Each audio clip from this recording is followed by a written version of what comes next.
Everyone's appetite suddenly exploded. People could eat several times more than usual in a single meal. Within days, food supplies were nearly gone. Then the extreme cold arrived. Temperatures plunged off a cliff. Two disasters struck everyone at once. Only my appetite remained normal. I drove a winterized RV packed with supplies, and survived in peace with my dog. In just 2 days, the most terrifying sound in the world was no longer screaming, but the endless, skin-crawling sound of chewing. My neighbor ate half a month's worth of rice in one day.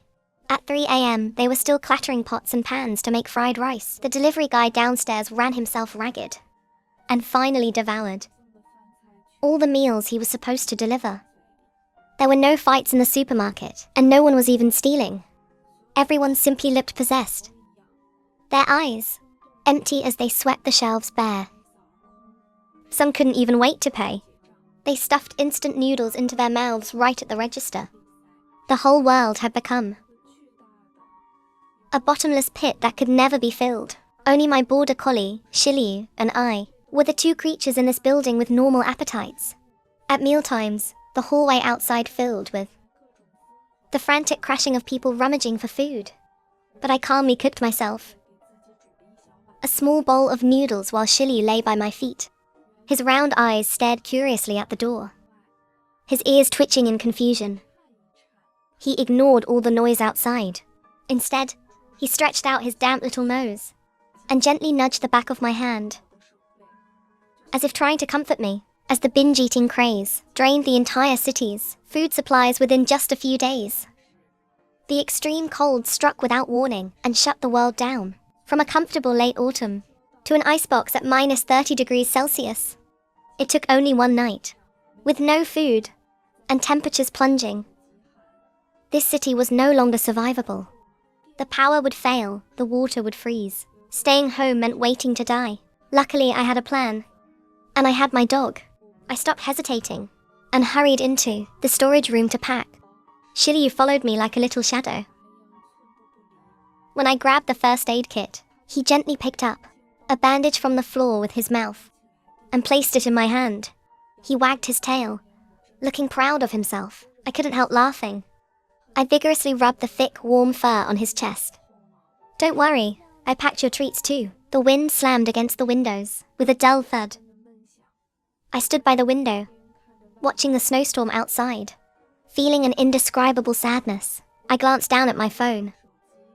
Emergency alerts kept popping up one after another, while the signal bars were visibly getting weaker. I realized what could keep us alive in the long run wasn't these few square meters of apartment, but the vehicle downstairs, the cold weather RV I'd upgraded again and again in advance. That RV was a survival base I had built specifically for extreme environments.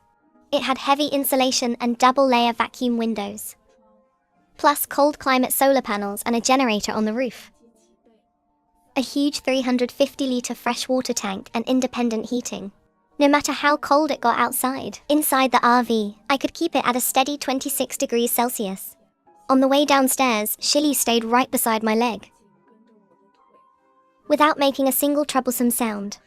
When we reached the RV, the moment I opened the door, the little guy moved faster than I did. He sprang straight into the warm cabin, then stood by the entrance and nudged my thigh with his big head, urging me to get inside and warm up. The storage compartment was already packed to the brim. Compressed food enough to feed me normally for 3 years. Canned meat and eggs, rice, flour, and plenty of diesel. Plus a small mountain of delicious dog food and treats for Shiliu. I slammed the reinforced security door shut and started the engine. The wheels rolled over the thick snow as we slowly left behind, the city sinking into despair from hunger and cold. In the rearview mirror, the chaos and noise faded farther and farther away. I patted the steering wheel and turned to look at Shiliu's bright eyes in the passenger seat. "Let's go." Shiliu, our end-of-the-world winter road trip officially starts now.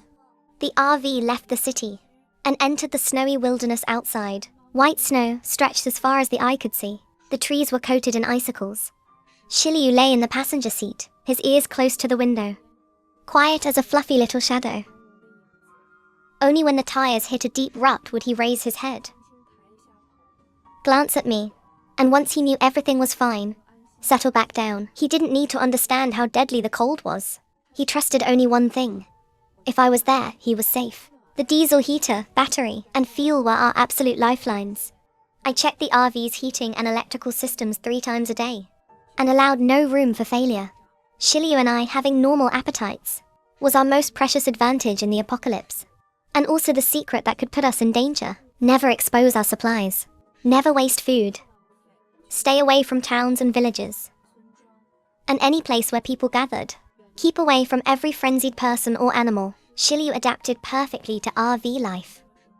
Most of the time he lay in the passenger seat, his head resting near the window, his sharp gaze scanning the endless white outside. He never barked for no reason. When he noticed something wrong, he would gently nudge me and give a low warning growl. A border collie's intelligence and alertness became priceless in the apocalypse. He could smell unfamiliar creatures from kilometers away, hear footsteps hidden beneath the wind and snow, and sense danger before I even noticed it. On the 3rd day of driving, the temperature had fallen to minus 42 degrees Celsius. We stopped in a sheltered clearing in a pine forest. It was the safest temporary campsite I could find. Pines blocked the wind on 3 sides, and the ground was elevated above the deepest snow. It was far from the main road, with a wide open view. Any movement could be spotted immediately. After parking the RV, I lowered the hydraulic stabilizers, unfolded the cold weather solar panels, and checked the water tank and diesel heater. Only after everything was normal did I let Shiliu jump out.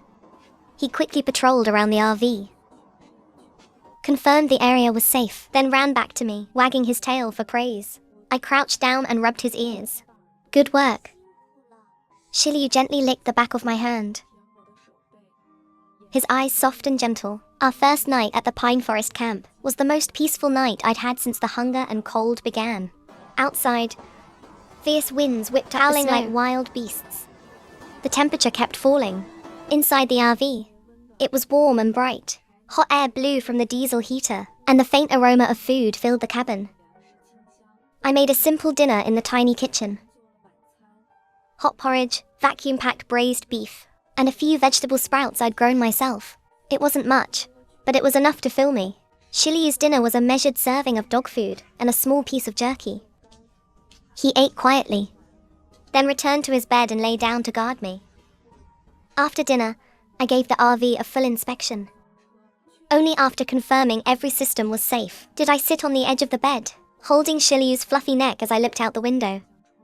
I used to fear the apocalypse, and fear being alone. But once I was truly trapped in a desperate world, with a loyal dog beside me, a warm vehicle beneath my feet, and enough food in my hands, the fear slowly faded away, leaving only a sense of security. Shiliu seemed to sense my emotions. He rested his head against my chest and let out a soft, contented rumble. I stroked his head. Don't worry. As long as I'm here, we'll survive. He seemed to understand. His tail gently brushed across the bed. That night, I slept more soundly than ever. After staying at the pine forest camp for 5 days, we continued south. Our destination was the warmer southern mountains, where the snow would be thinner. The highway was completely frozen solid. The road was covered with ice cracks and snowdrifts. I gripped the steering wheel tightly. I didn't dare drive fast or let my attention wander. The sights along the way became increasingly suffocating. Abandoned cars lay half buried in the snow. Fallen utility poles were wrapped in ice. The real crisis came on the 10th day. Without warning, the fuel warning light on the dashboard turned red. I glanced at the paper map I'd marked in advance. The nearest place to refuel was a gas station 17 kilometers ahead. I pressed the accelerator down hard and pushed the RV along the frozen highway. 30 minutes later, through the dim distance, the outline of the gas station finally appeared. I immediately slowed down and parked the RV behind a dirt embankment beside the station. Shiliu, stay in the RV. No matter what happens, wait for me to come back. He gave me a sharp, understanding look and nodded slightly, then lay quietly by the inside of the door, standing guard. I grabbed the manual fuel pump an explosion-proof hose and spare fuel cans. I carefully opened the door. The -50-degree wind hit me instantly, like countless icy blades cutting through every gap in my clothes. Even taking a breath made my lungs burn. I couldn't stay outside for long. I trudged quickly through deep snow toward the fuel storage area. The surroundings were terrifyingly quiet. Only the wind and snow howled. I quickly smashed open the frozen metal lock, inserted the hose into the storage tank, and pumped as fast as I could. Diesel poured into the fuel can. Every drop meant another chance to stay alive. Just as the can filled up, Shiliu suddenly let out a low, urgent warning bark from inside the RV. Someone's here. I immediately grabbed the weapon beside me and looked up. 2 people in ragged clothes were staggering toward me. Their eyes were wild, and hungry growls escaped their mouths. I didn't hesitate for even a second. I grabbed the fuel can and sprinted back to the RV. The starving people were fast. They stumbled and crawled through the snow, with nothing but food in their eyes. I yanked open the door and jumped inside, then slammed it shut behind me. I locked the door. Almost at the same moment, the 2 people crashed hard into the side of the RV, making a heavy thud. Shiliu stood by the door, barking furiously through the window, putting himself between them and me, ready to protect me at any moment. I immediately pulled Shiliu into my arms and soothed him softly. It's okay. They can't get in. We're safe. The RV's reinforced door and blast-resistant windows couldn't be broken by bare hands. I returned to the driver's seat, let out a long breath and started driving. We left the danger zone completely. Only then did Shiliu calm down. He rested his head on my leg and panted softly. I stroked his head, while my heart was still pounding. This close call made me even more certain staying away from people was the only way to survive. That night, I gave Shiliu an extra piece of freeze-dried chicken as a reward. After the fuel crisis, I increased our pace southward, based on pre-disaster weather data and what I'd observed. The extreme cold had clear regional boundaries. The north had become a permanent deep freeze zone, with temperatures staying below -80 degrees Celsius. In the southern mountains, temperatures range from -40 to -50 degrees Celsius. It was still bitterly cold, but far safer than the north. There was more vegetation, less snow, and a better chance of surviving. The RV moved steadily along the snowy highway. Shiliu remained my most loyal co-pilot. We only drove during daylight and looked for a campsite before dusk. Our days were simple but regular. Shiliu and I both had normal appetites, so our consumption remained very low. The supplies in the RV could last us a long time. We didn't need to fight, steal, or go mad from hunger like everyone else. That was our greatest advantage, and the reason we had confidence we could survive. Shiliu was happy every day. He quietly wandered around each campsite, left tiny paw prints in the snow, sat obediently by the kitchen while I cooked, and closed his eyes contentedly whenever I held him. 1 person, 1 dog and 1 RV, living surprisingly comfortably in a frozen world. After a full month on the road, we finally reached the edge of the southern mountains. In a valley surrounded by mountains on 3 sides, sunny and sheltered from the wind, I found the perfect long-term campsite. The valley was hidden, making it difficult for outsiders to discover. It received plenty of sunlight, so the solar panels charged efficiently. Dense forests surrounded us, providing plenty of fuel. There wasn't another person in sight. I parked the RV deep inside the valley and built windbreaks around it with pine logs and stones. I secured the hydraulic stabilizers and unfolded the solar panels.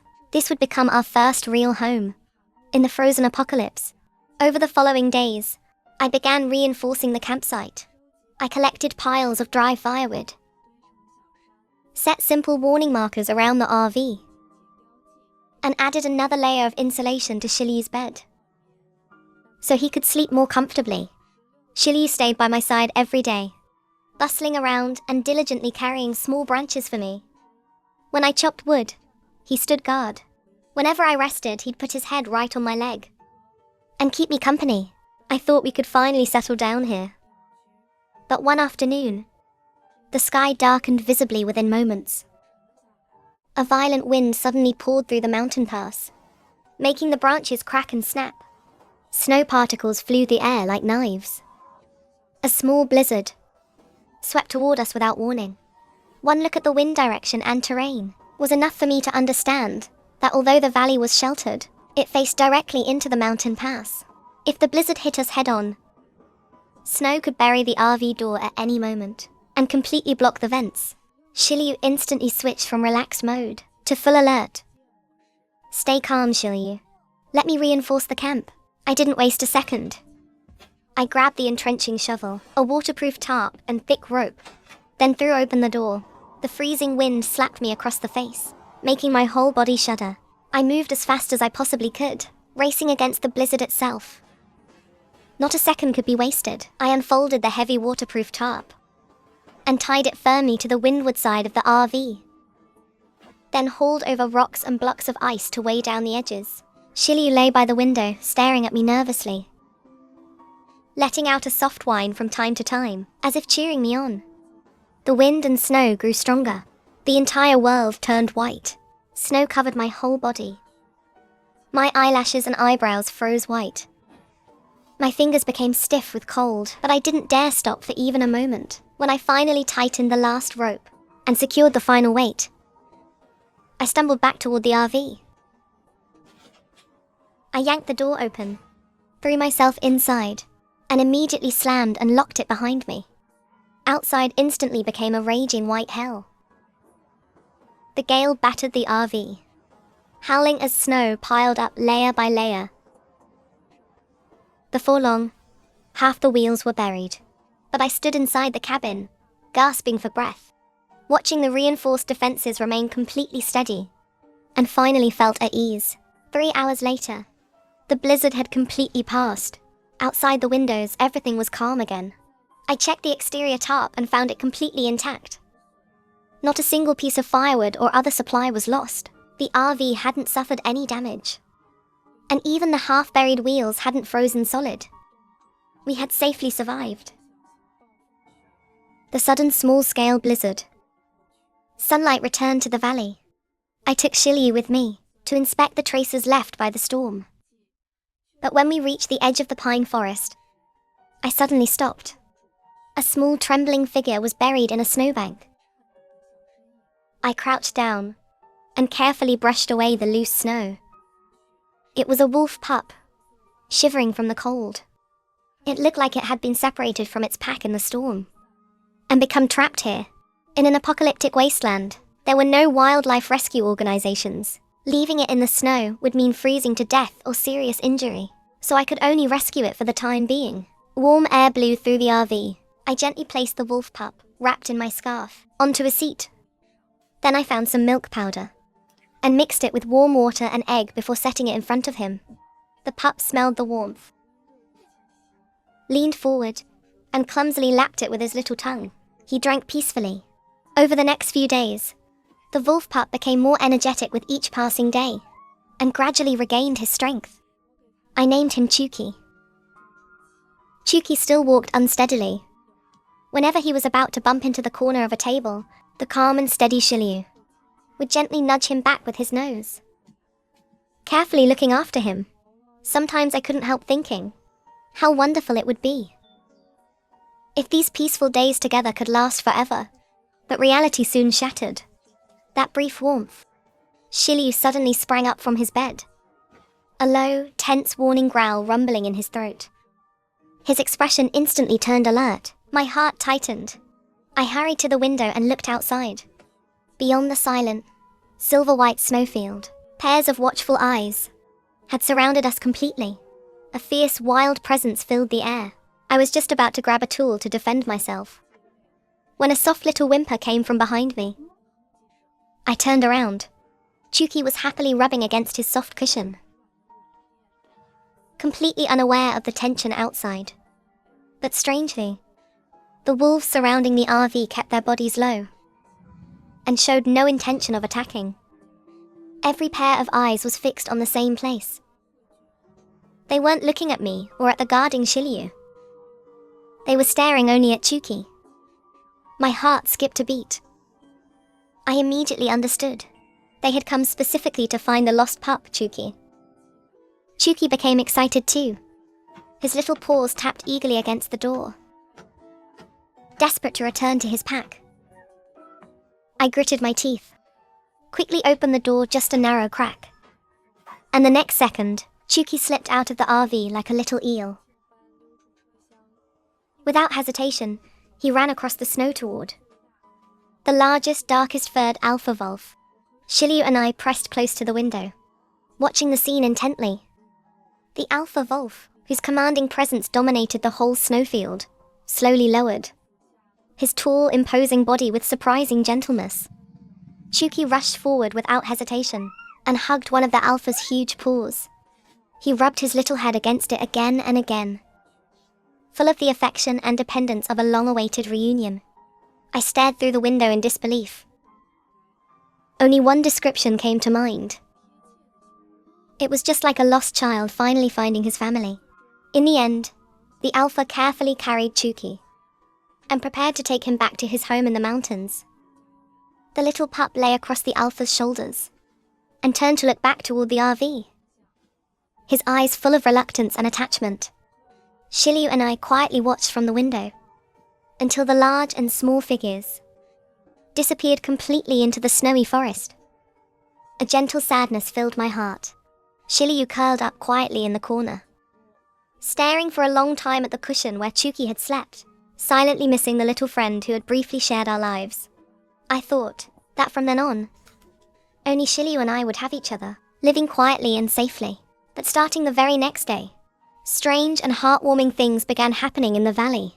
Every morning when I opened the RV door, I would always find a neatly arranged pile of carefully selected survival supplies from the snowy wilderness, high-quality hardwood that was dry, long-burning, smokeless and hot, fluffy dry moss that caught fire easily, and several rare cold-resistant medicinal herbs. There was no need to guess where these silent gifts came from. When I looked toward the shadows of the distant forest, a tall grey-black figure would be standing quietly beneath the pine trees. It was the alpha wolf, leading his pack, using the most valuable survival resources of the wilderness. They silently repaid me for saving their pup during the blizzard. Their gifts gave Shiryu and me far more security throughout the long winter. I returned the favor several times as well, leaving spare insulated bedding and warm, simple grain rations neatly outside the door. One morning 3 years later, I opened the door and stepped outside. What met me was no longer bone-piercing cold or a savage freezing wind, but the damp, fresh air unique to early spring. Warm sunlight filtered through the treetops and fell on ground where the melting snow revealed fresh green shoots. The extreme cold that had ravaged the earth and imprisoned every living thing had finally come to an end. Shiryu jumped out of the RV and basked in the warm sunlight, his fluffy body relaxed and peaceful. We had survived the longest and most hopeless winter imaginable, together with Chuki and the wolf pack that had silently protected us.